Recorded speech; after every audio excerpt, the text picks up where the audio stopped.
Good afternoon, everybody, and welcome to this webinar. Today's webinar is a webinar that is especially useful for standard drafters because it is about standards in XML. It's the first webinar of a series of webinars that we've planned throughout the year. And today's webinar will focus on an introduction to standards and XML. So my name is Els, and I'll be your webinar moderator today. As usual, you are muted during the presentation, so you can enter your questions in the Q&A panel of the webinar. We will then go through the questions after the presentation. Should your question remain unreplied, we will upload the report on the website as usual. Don't worry, you do not have to write down anything because we will also share with you the presentation. You will receive it in your inbox by the latest tomorrow. So let me take a few moments to present the speakers of today. My colleagues Amy, Jane, and Martha Houston will speak about XML, and you will discover during the series of XML what is the secret behind it. So please, ladies, the floor is yours. Yeah, so hi everybody, I'm Amy Jane Conley. And I'm Martha Houston. And for today's webinar, we're going to give you a very brief introduction on XML, looking specifically at what is XML, the relationship between XML and European standards deliverables, focusing on why we use it, how our members are using it, and any future possibilities that we can do with XML. Then we'll look at the quality control of your first deliveries, so when you've drafted your standard, how you can ensure the quality, and then some starting points for drafting. So first of all, what is XML? So XML is basically, it stands for Extensible Markup Language, and it's basically just a code file that carries information for conversion. So what does this mean? It's basically instructions which tell the XML conversion tool how to display or structure the text. So the actual file itself is just purely information. You need a conversion tool in order to do something with it. So these instructions can include if text should be bold, if it should be centered, the font Arial or Cambria, that kind of thing. And this allows users to convert information into different formats, which is very useful because you can have HTML from XML, the web pages, or you can create a PDF, which is what a number of our members are doing, that kind of thing.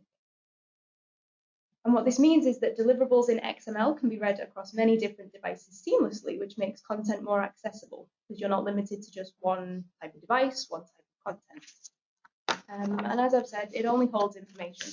So we do need to convert it into something else if we have it in different formats.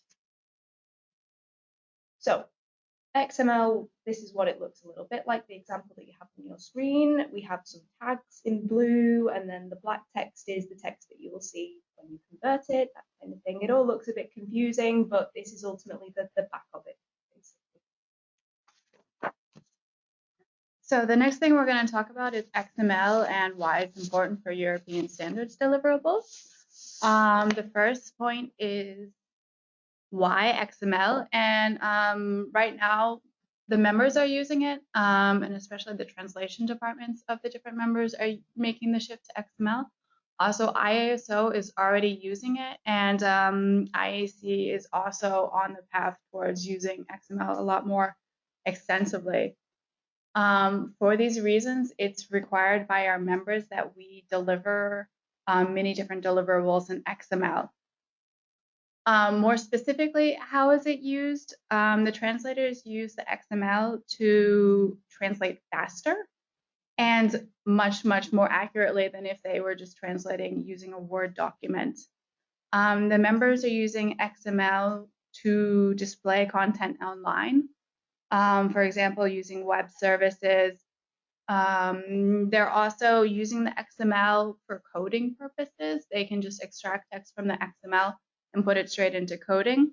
They're also creating PDFs with the XML and translating the text into national languages. And then CCMC also uses the XML to create better quality documents. We use it to do different quality checks and improve the text. And again, this is one of the reasons why XML is so important for us and why the members have decided it's obligatory.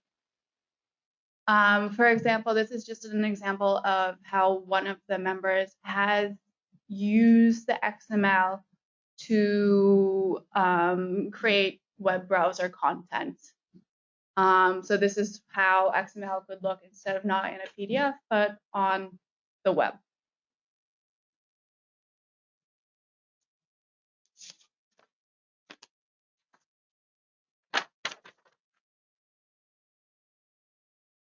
So when we say it's obligatory, it is obligatory for European standards, technical specifications, technical reports at all stages, also for parallel ISO publications, CWA, and guides where the drafting template is used. So if it's possible to use the template for those documents, then it is required that we use XML to create the text.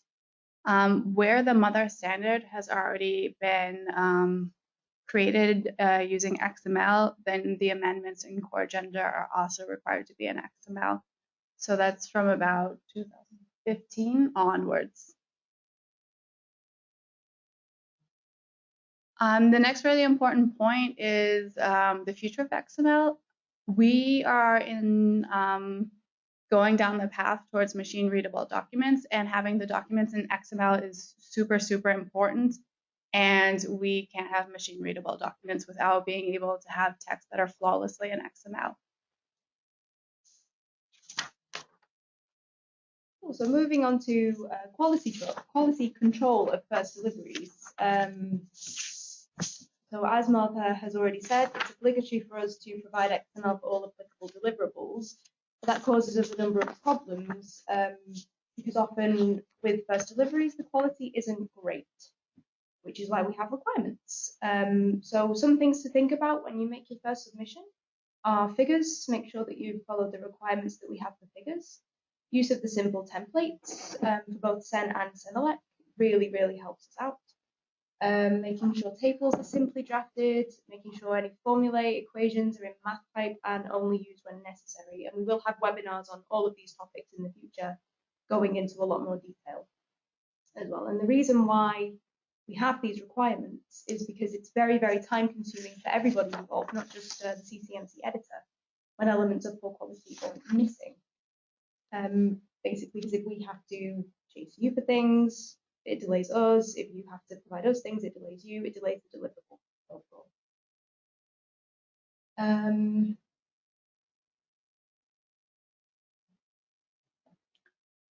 So one of the points we wanted to make is that the more members use XML, the more members will be have problems with the XML and will report problems to us, and we'll get more member complaints and have to handle these member complaints, just like with PDFs. So really, it's really, really, really important that we get the best quality input in order to put together these XML documents. For that reason, we will reject first deliveries if the figures are missing, if they are incorrectly named, and if the figures are poor quality. Right now, figures are one of the biggest things that are impacting the creation of XML, and is something that we're really trying to keep an eye on. We'll also reject it if it's very obvious that the drafting templates have not been used. So on the Sen and Senelec bosses, there are templates that are available, and we require you to use them essentially. We will also reject the first deliveries if there are extensive problems with the text grading regarding the creation of XML, for example. The figures aren't structured properly, there's no proper structure to the document, etc. Okay, so how do we ensure that the text is quality for quality XML? As we've said, use the templates found on the Sen and Senelec boss sites. Both of these templates hold the exact same information. The only difference between them really is that for Sen, the font is Cambria, and for Senelec, the font is Arial.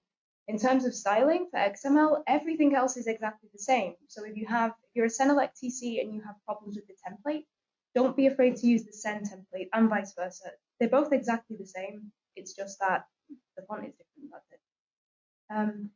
And it really helps us out if we use these templates because everything is pre-styled for us. So it saves us a little bit of time. We can focus on the content of the standard rather than trying to style everything for XML. And as we've said, supply all figure files for all figures in the text. So what that means is if you have figures in tables, figures in any of the keys, if it's a symbol, and anything in the text itself, we require a separate figure file for each. Even if that means you have 50 figure files, we need a separate one because we link them in the XML file itself. So if we miss a figure, it doesn't show up in the XML. Whoever generates something from the XML file, they don't have that figure. So think of it in terms of that. We require that you follow the requirements found on the Sen and Senelec BOSS sites as well. It's everything is written down there, very comprehensive. We've covered this in countless past webinars too. And as I've said, supply them as separate figure files to the text itself. So don't just assume because it's in the Word file that we will have access to it. We need separate figure files. These rules are obligatory for Sen. So for Sen TCs, you have to send us the figure files or we reject the text. For Senelec, it's recommended. However, we don't have an in-house drawing department. We don't have any ability to create figures for you for Senelec. So if we don't have the figure files, we have to cut them, we lose the quality. It's difficult for us. So if you have them for Senelec, please, please, please send them in. Follow the requirements that we have for Sen. It makes our life a lot easier.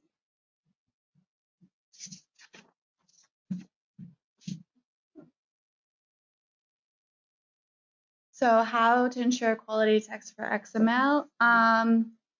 So there's a little bit of information online. Actually, there's a lot of information online. So there are going to be several more webinars that are coming up, and we really, really encourage you to watch them. There's also previous webinars that are available from 2018 and 2017 on the Sen Senelec website. Also, it's really important that you guys are aware of the IR3 and especially the Annex A checklist for the simplified version. This kind of sort of gives you all the information you need kind of sort of compacted down into the bare checklist. And then we're always available and really happy to help if you wanted to get in touch with us on Skype, in person, or via email, because we're really happy to help you make sure that the document starts off really well and that it can continue to just get better as we edit it rather than having to stop it or delay it to fix a problem.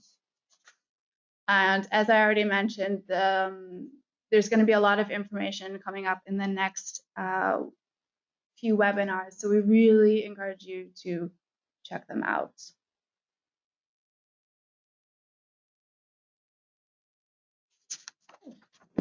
So all that being said, a few starting points for you before you start drafting your text.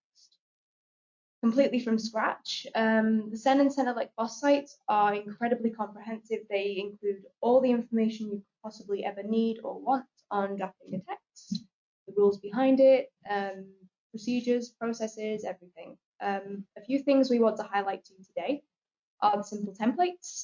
So as I've said, you have a different one for Sen and Senelec, but the only difference is the font. So please feel free to use either. Both work just fine and they help with the styling. And then also a quick search on either BOSS site should reveal electronic preparation, and that has all of the electronic technical requirements for things like figures and what to provide to us, all that kind of thing. So it's worth that. As Martha's already mentioned, the Internal Regulations Part 3 Annex A checklist is a comprehensive version of IR3. If you don't want to sit and read it all, although we recommend you do. Past webinars and future webinars as well. So we've got some links there for you which should be clickable when you receive